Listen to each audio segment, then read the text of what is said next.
Hello friends, welcome to my channel. ગુજરાતમાં હમણાં admission process ચાલી રહી છે, જેમાં ઘણા બધા લોકોને અલગ અલગ ક્વેશ્ચન છે. તો આજે હું બધા જ સવાલોના જવાબ આપવાનો છું.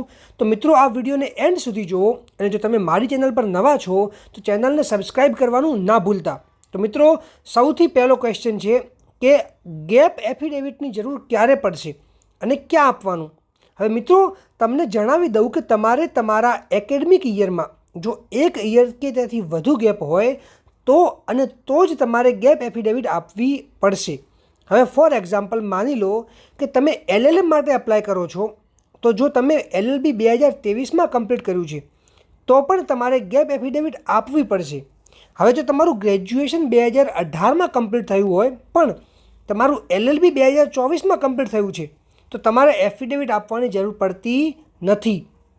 એટલે તમારું જે લાસ્ટ એજ્યુકેશન છે, ત્યાં તમે જે એજ્યુકેશનના બેઝ પર ફર્ધર સ્ટડી માટે એપ્લાય કરો છો, એમાં જો 1 વર્ષ કે તેથી વધુ ગેપ હશે ત્યારે જ તમારે ગેપ એફિડેવિટ આપવું પડશે. હવે તમને ગેપ એફિડેવિટ ક્યાંથી મળશે? તો મિત્રો, તમારા નજીકના કોઈ પણ નોટરી ઓફિસર પાસેથી ગેપ એફિડેવિટ તમે બનાવી શકો છો. તમારે ગેપ એફિડેવિટ ક્યાં આપવાનું રહેશે? તો મિત્રો, તમારે ગેપ એફિડેવિટ જો અત્યારે બનાવી લેવાયું હોય તો તમે GCAS પોર્ટલ પર અપલોડ કરી દેજો. બટ જો તમે હજુ સુધી ગેપ એફિડેવિટ નથી બનાવ્યું તો તમારે ચિંતા કરવાની જરૂર નથી. તમે જ્યારે કોલેજમાં ડોક્યુમેન્ટ વેરીફાઈ કરાવવા માટે જાઓ છો ત્યારે તમારે આ ગેપ એફિડેવિટ કોલેજમાં આપવાનું રહેશે. ક્વેશ્ચન 2, LLMના એડમિશન માટે. તો મિત્રો, અત્યારે LLM એડમિશન ચાલુ છે અને LLM યા કોઈ પણ પોસ્ટ ગ્રેજ્યુએશન કોર્સ માટે એપ્લાય કરવાની લાસ્ટ ડેટ 13 જૂન છે. મિત્રો, જે લોકોનું LLB કમ્પ્લીટ થઈ ગયું છે અને એમને LLM કરવું છે તો એ સ્ટુડન્ટ્સ 13 જૂન સુધી GCAS પોર્ટલ પર અપ્લાય કરી શકે છે. મિત્રો, LLBનું રિઝલ્ટ હજુ હમણાં જ આવ્યું છે, તો તમને એક ક્વેશ્ચન હશે કે LLBની ફિઝિકલ માર્કશીટ હજુ નથી આવી તો ઓનલાઈન અપલોડ કઈ રીતે કરીશું? તો મિત્રો, તમે ઓનલાઈન LLBનું રિઝલ્ટ અપલોડ કરી શકો છો. એ વેલિડ ગણાશે. એટલે કે તમે ઓનલાઈન જે રિઝલ્ટ ચેક કર્યું હશે એની PDF તમે ઓનલાઈન અપલોડ કરી શકો છો. તમારે એ માટે ફિઝિકલ રિઝલ્ટની જરૂર નથી અને જ્યારે કોલેજમાં જાઓ તમે ત્યારે ફિઝિકલ રિઝલ્ટ લઈ જવાનું રહેશે. ક્વેશ્ચન 3, ગ્રાન્ટ ઇન એઇડ કોલેજીસમાં એડમિશન લેવું કે સેલ્ફ ફાઇનાન્સમાં?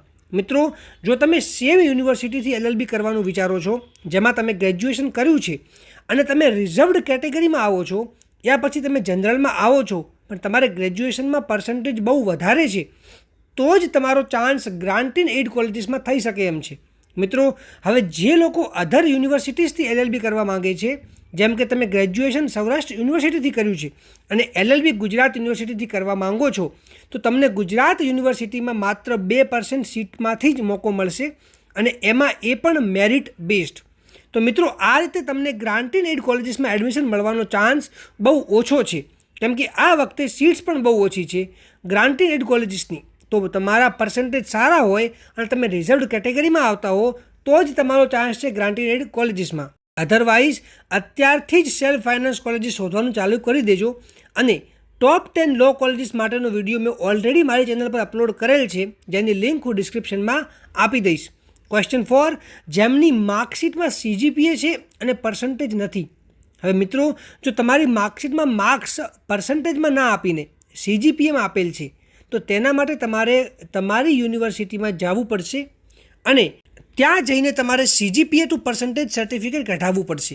એના વગર તમે માર્ક્સ નાખી નહીં શકો. અને જો તમે જાતે કેલ્ક્યુલેટ કરીને માર્ક્સ નાખી દો છો તેમ છતાં પણ તમારે કોલેજીસમાં ડોક્યુમેન્ટ વેરિફિકેશન વખતે આ સર્ટિફિકેટની જરૂર પડશે.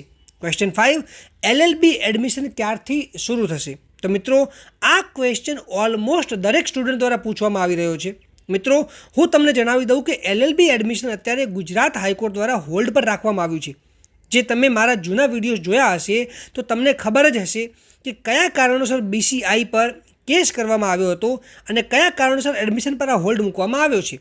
છતાં હું તમને જણાવી દઉં કે ટોટલ 8 કોલેજીસ દ્વારા BCI પર કેસ કરવામાં આવ્યો છે, કેમ કે આ કોલેજીસને BCI દ્વારા રેકગ્નિશન નથી આપવામાં આવ્યું અને તેમના દ્વારા 2014માં ઇન્સ્પેક્શન માટેની ફીસ BCIને આપવામાં આવી હતી, પણ હજુ સુધી 10 વર્ષ થઈ પછી પણ કોઈ ઇન્સ્પેક્શન પણ નથી કરવામાં આવ્યું.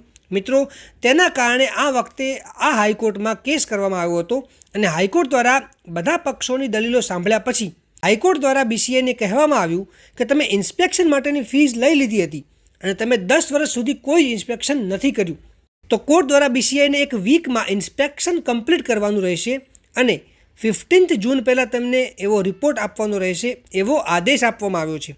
તો મિત્રો 15 જૂન સુધી BCIને ઇન્સ્પેક્શનનો રિપોર્ટ સબમિટ કરાવવાનો રહેશે અને હાઈકોર્ટમાં આ કેસની નેક્સ્ટ ડેટ 20 જૂન રાખવામાં આવી છે. તો મિત્રો 20 જૂન પહેલાં LLB 3 યર કોર્સ માટેનું એડમિશન શરૂ થવાના કોઈ ચાન્સ નથી. તો મિત્રો જેવી કોઈ એડમિશન માટેની અપડેટ આવશે તમને એની ઇન્ફોર્મેશન મારી ચેનલ પરથી મળી જશે. તો મિત્રો જો તમને હજુ કોઈ ક્વેશ્ચન હોય તો તમે મને કમેન્ટ સેક્શનમાં જણાવી શકો છો. આ વિડીયોને લાઇક કરો, વધારેમાં વધારે શેર કરો અને મારી ચેનલને સબસ્ક્રાઈબ કરવાનું ના ભૂલતા.